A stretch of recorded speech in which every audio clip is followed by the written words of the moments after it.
Hi, I'm Wayne Tuttle, and this is Chasing Legends.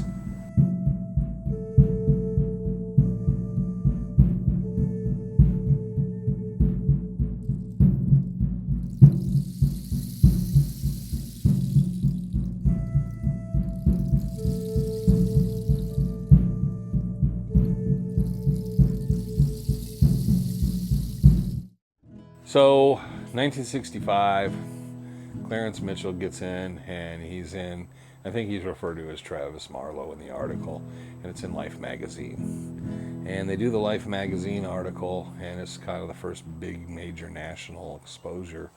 Life magazine was big, magazines were big back then. And then after that article, he does the Treasure of the Superstition Mountains book with Jack, who's Travis Tumlinson, all that. When we get into Mole, and Clarence Mitchell starts the Mole and forms it up, and at one point, shortly after this, Richard Peck was a well-known treasure hunter. He was quite wealthy, worked up on the north end of Bluff Springs Mountain. They were trying to make a deal with him. He would buy the stones for $200,000. The problem was they removed Clarence Mitchell as the president of the organization, and they were trying to get away from all that. I think they just realized nothing was coming of it all. There was some sort of problems, and and they were going to try to sell the maps, and they ended up donating them to the Flag Foundation because there was a problem with the selling of the stocks and all this stuff, and all kinds of drama started to happen. We won't get into that. You can read up enough, and I think there's enough out there on that and the whole thing with the Mole Corporation and all that. So the Flag Foundation got him, gave him to the Mineral Museum, and that's where I saw them in person the first time, down at the Mineral Museum, downtown Phoenix. And then once the Mineral Museum shut down because of funding and stuff, then it went from there, and then they had them, nobody saw them for a while, and then they basically put them on loan permanently, I think at this point, to the Superstition Mountain Museum, where they sit in a display case, and I think they're now with the Latin Heart and the Bilberry crosses, all that stuff sitting in there together. Maybe it's just the Latin Heart. Anyways, that was featured in Legend of the Superstition Mountains. Iconic because everybody misunderstands. I think the actual scene is Frank and I are there, and I said, Frank, why did you want to meet here? Why did you bring me to the Stone Maps?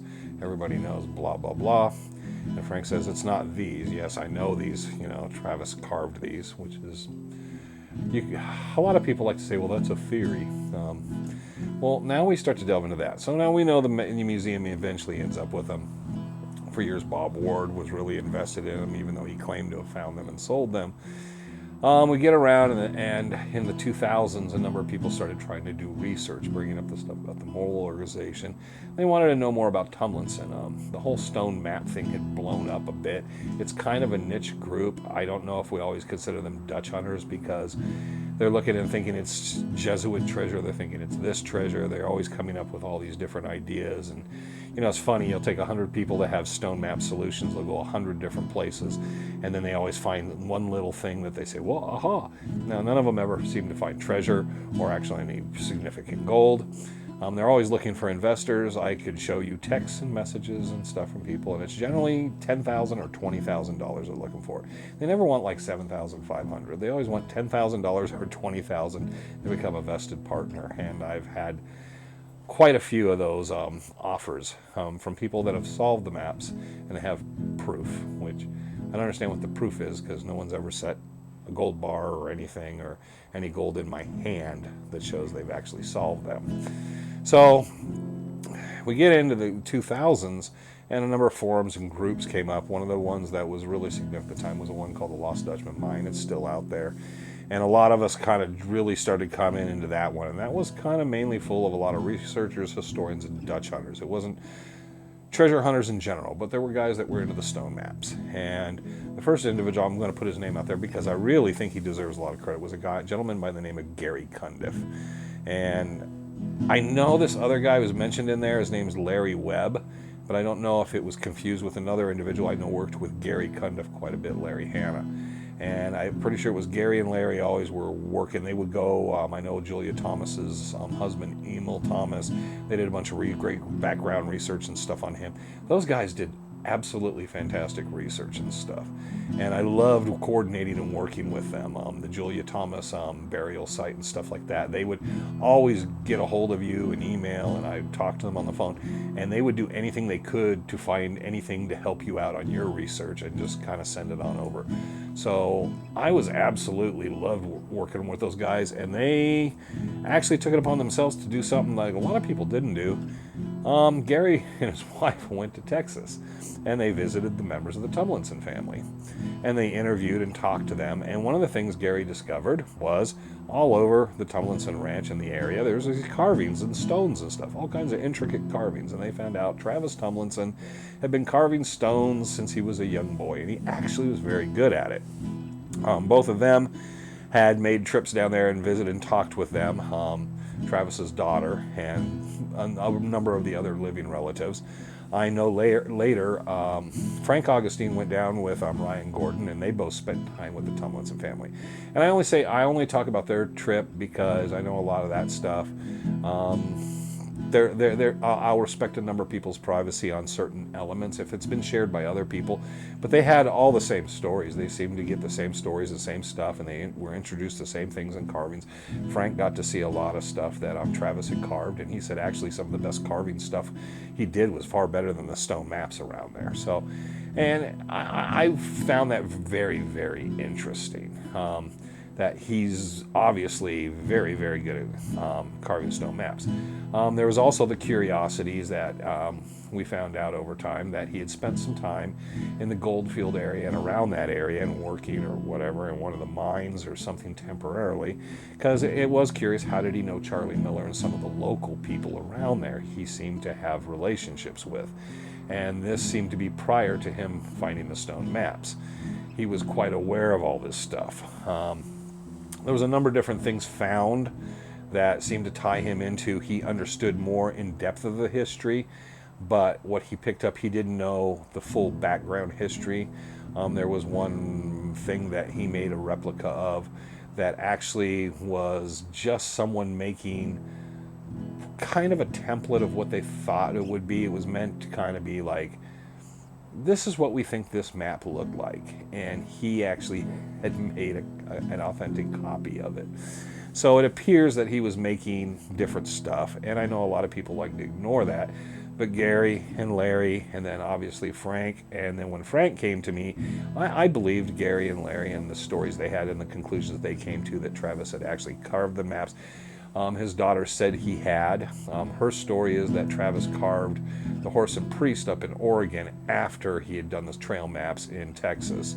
And so all this kind of like, the whole story gets convoluted because he didn't find them all at once, but that's also why when we see the truck with the maps on the bumper, it's kind of odd because we see the trail maps, but we don't see the Horse Priest map. How come that's the two maps that seem to be missing in any early photographs of? And she said they used a comic book of hers to do the tracings to do those. Now, having looked at the stone maps up close, there's scratches and markings on them. There's an arrow, there's a heart, a couple different hearts and a cross.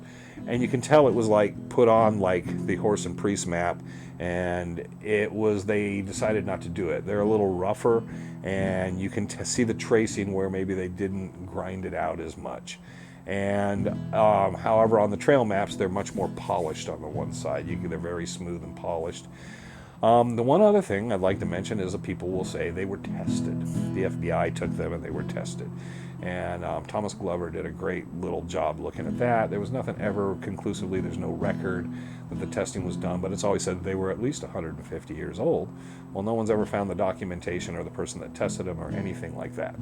The second one was, I think Clarence Mitchell claimed they sent him off to California, to UCLA, and had people test him. And Thomas Glover also did a great job of tracking that down and pointing out one of the people didn't even work there. And there's no records, no documentation. They were never able to find anyone that could authenticate, because again, they were said to be at least 150 years old. And it's one of the problems with the stone maps. And I think it's, you can believe in them, and you can search finding whatever your belief is on behind them. One of the problems ultimately is there is very little documentation of the research and stuff people put in have always pointed to Travis Tumlinson carved them. Travis carved them. He seemed to be always trying to sell them or partner or get someone to invest money into the deal. And the same became of Robert and some others. But even though Robert Tumlinson seemed to believe in them a bit, and then the others. But the family itself says that he carved them, and the trail maps were buried out by Peg Leg's place and all. And this is stories that I know that Gary Cundiff got, Larry got, and then Frank Augustine heard the same story. And Frank kind of came back to me and I said, yeah, I've heard that story.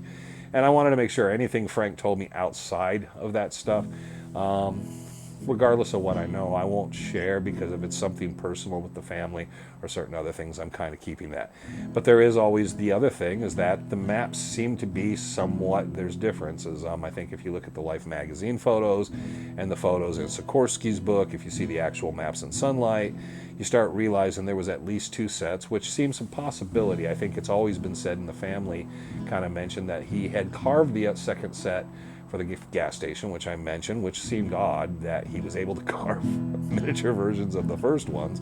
And why would you need 2 sets? And which always brings us back, why would you want to have 2 sets, much less 1 set of a bunch of stone to carry around? Now, there is the alternative theory, which says Travis Tumlinson never found him, Peg Leg found him, and blah, blah, blah, blah. And I don't know how Travis came up with them, but they have this long narrative where they came from under an altar in Mexico, and there was a church, and the Peraltas had placed them under in this altar, and that someone went in and they got the altar, and then they removed them, and then they disappeared. They went to sell them, and they found someone to sell them to, and something like that, and they ended up becoming missing, which there's absolutely zero documentation for that one. But again, I have very good friends and close associates that have went out in the mountains and spent a lifetime and base that. And I understand that there is the thought process of there are people that are they just, once they believe in the stone maps, I think it's if you almost had a film of the guy carving them, and on film talking about how he was going about it, and you saw the blueprint sitting to the side, they would still somehow find a way to believe in it. And that's probably the thing. They have something enigmatic about them that draws people to them, that they can't see the trees because of the forest, or the forest because of the trees, or however you want to phrase that. They literally just can't sit there and go, oh, maybe there's a problem with this, which I think I tried not to speculate and give opinion, because I obviously have just my thoughts towards it, but it seems convincingly the path runs to is that Travis Tumlinson carved them, and the family seems to be under the understanding that he carved them, and they've described how he carved them and where he carved each map, and why this story came and why it did what it did, and the people believe it. I don't know. I mean, it's, a really well-known Dutch hunter once turned to me, and we were talking about a certain subject matter, and he said, I said something about, well, we know that's not the truth, because the documentation, everything about it pointed that the story he was talking about was not the truth. And he said, well, why did he lie? And I said, it's not what you're saying is wrong. It's the phrasing of, you're asking me the question, why would he lie? I said, no, change that around. Why did he lie? And I don't think Travis ever necessarily lied, because we have nothing on print. I know he wrote a manuscript, he wrote things about it, he never published anything, so there's nothing you can hold him to. Was he creating his own mythology? What was he trying to do with them? We know he was trying to sell them. We know he was trying to get people to bring in money. We know Bob Garman certainly brought in money. We don't know what Ely did. We don't know how close they got with Richard Peck. A story that I'm not really super familiar with, and it would have been interesting to know how close he came. But Richard Peck did try to do a number of deals with a number of different Dutch hunters, offering cash up front. He had that kind of money to utilize, and if he was into the stone maps, I could certainly see him putting up $200,000 to purchase them. But again, I mean, you come to that point that if you want to believe in them, then you're going to have your belief in them. You're going to have to kind of like exercise yourself from all this stuff, because obviously Clarence Mitchell writing a book about him, the book doesn't really seem to tie in with the story, and it doesn't seem to work with the narrative. The photographs that we have, the very few early ones of the stone maps, don't seem to tie in with that narrative of that story or the other versions of the story. And we certainly know, I would think, most of us believe that Bob Ward didn't find them and sell them to Travis Tumlinson. That seems like a bit of an odd thing. But then again, Bob Ward was very familiar with them and got his sketches and versions of them. Now, another thing to note is the earliest representations of them that were circulated. And understand, by the time Life magazine came out, 100 or 200 people were very aware of the stone maps and what these guys were doing. So it wasn't a secret. It was in the treasure hunting, Dutch hunting, these guys, people knew they were in the mountains and what they were kind of doing, and to some degree, because if Northcutt Ely knew, then you certainly know John Spangler knew, and all their associates, and that's going back to Jim Barkin, Sims Ely, and all the people associated with them. So we do know Glenn McGill in the 60s got really into, after he'd done the Killer Mountains part, he had really gotten into the stone maps and all that. I've seen letters with John Burbridge and Erie Schaefer, and where she's talking about, they found other maps and other people have come up with maps and they're willing to offer them up and take cash for them. And you kind of see this narrative of when the maps started coming out, it did create kind of like a financial opportunity for a number of people. I've never been able to find out exactly what these other maps were. It's obviously they were talking about the Life magazine stone maps initially, and they became quite interested in stuff in that. Even Barry Storm got very interested in the narrative along those. So, it kind of brought everybody in. It was the new big fresh thing, kind of went out by the time of Sikorsky, and then it took a different turn. Like I said, somewhere in the 90s, it started to change up, and by 2000, you had one set of researchers trying to go back and kind of put some of this to rest of like exactly how were they found, where were they found, and what this, and they were only able to get so far. But we do have living members of the family that were able to tell us a lot about them, and people will be disappointed. But in our program, we never said they were authentic. We always, and Frank said he had a map that actually came from Peg Leg that he felt was used to create the stone map. So I'm throwing that to Frank because that was Frank's idea. And then there was some things and changes. And I think even in the program he talks about that. But we both state in that, and I think it's edited enough, but we say, you can catch the general gist that we said the stone maps were created by Travis Tumlinson. No matter what you believe, it's fine. I mean, if you're my friend and you go out and you want to dig something up, I'll go out and help dig with you. You got the permits and stuff, and you got the lunches sitting there. I'll go out and I'll take a pickaxe and a shovel. I don't give up. It's always good to, enjoy that time. And you never know what you're going to dig up. I mean, every blind squirrel finds a nut, right? That's kind of the saying there. So when it's the camaraderie and everything on the hunt and stuff, that can get pretty exciting. But when people throw out the stone map stuff and they find I seem to be less than enthusiastic, maybe this helps explain it. And maybe this helps get the narratives in there when people bring things up about them and they think I'm being very dismissive, but it's because of research. And again, to tie this all up here at the end, it can't be pseudo research, it can't be pseudo science, it can't be pseudo history. You have to have something that documents it. When you have living family members giving you certain accounts and interviews, and 3-4 interviews in, you're getting the same account and interview. And I know of one individual who's a good friend, and a guy I love to death, but he will argue he got a different story from the family. Well, you're like one guy out of 10. And the problem is, you dealt with them on the phone. Everyone else dealt with them in person, broke bread with them, and sat with them and shared, and they walked them around and showed them. We know Travis Tumlinson carved stone since he was a young boy. We know his grandfather or whatever, he was a treasure hunter, and we know all this stuff. And whether it's Frank's theory that there was an actual map that they were copied from, or Travis took symbols and stuff from stuff that he saw and created his own set of maps, if it's just one of those kind of completely rabbit hole things that, regardless of what it is, it somehow leads people to some place. If it makes you happy deciphering and getting yourself a headache over it, that's cool.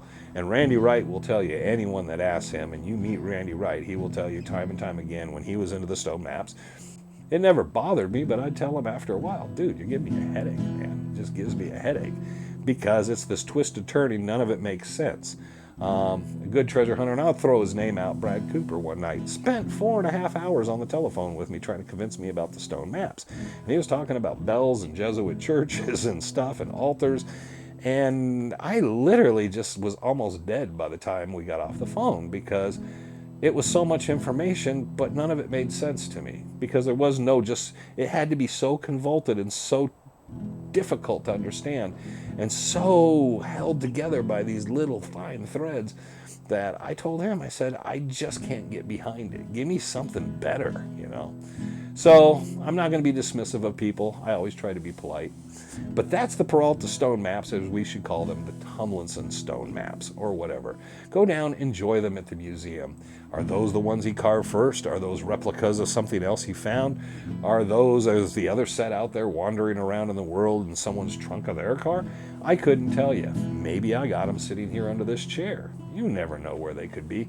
But I think the value and worth of them is exactly, we have plenty of photographs of the various different versions of the maps, and we got basically the tracings and stuff from the original ones that Gene Davis did, what Dr. Gene Davis did. So we kind of know what's on them, so the value of them seems to be kind of insignificant because we have a lot of the stuff. Travis Tumlinson himself told Bob Garman, I drew other things on them, did things. Was that his way of kind of maybe, and I know that's speculation, of admitting kind of half-heartedly, if I show them to you, you're going to have problems with them, but that's because I altered them. And did he alter them, or did he just make them, and then he just kind of realized I didn't quite get things right, so I want him to do this? Who knows? We don't have anything. Travis Tumlinson was only around for about 10 years during that period, and he didn't really tell anybody anything other than what Robert knew, and I think Robert only knew a limited amount, and maybe he knew the whole thing. Maybe. It seems like to me, and again, opinion, but if Robert Tumlinson didn't want to sell them and Travis wanted to sell them, it tells me he didn't know as much of the story as Travis possibly did. But I'll stick with Travis's family and their family members, and I always want to thank them for sharing with Gary and Larry and Frank and all these different people a lot of knowledge that Frank has. I hope someday someone will give him the green light to come out and talk about a lot of the stuff in his time with them, because it was very, very interesting. I know Frank had a great time, and Frank kind of met the family and really liked them. And I think he really kind of liked hearing the story and the narratives and kind of exploring that part of history and about the old treasure hunters and stuff. So I know that that's very cool to Frank and all that stuff, but it would be great one day for that stuff to be able to go out public and people quit worrying about, you know, I'll agree with Salvador Delgadillo. If you keep them all secrets, then eventually nobody knows the truth. And I think sometimes what we need to do is more of just put things out there as the truth is what they are. So thank you for watching. I appreciate it. We always do. I know this took a while, but you know what? We kind of got through the Peralta Stone Maps. I'm sure there'll be lots of comments and questions. If I covered it in here, I'm just going to give you the like or whatever. And I don't have a problem with your theory. As long as you don't want me to write a check or hand you cash, I could care less what you believe to any degree. Just be safe. Don't get yourself hurt. If you want it to be in Alberta, Canada, because the weather's better there during the summer, I'm perfectly happy with that, and that's your solution, okay? And I'll go about my business of doing what I'm doing. And if you find the gold, I'm more than happy for you. And if I find my gold, I'm not sharing. So that's the way that works. So thank you for being here. Please hit subscribe, hit the notification bell, do all that good stuff. Until the next time, I'm Wayne Tuttle. You're not, and this was Chasing Legends.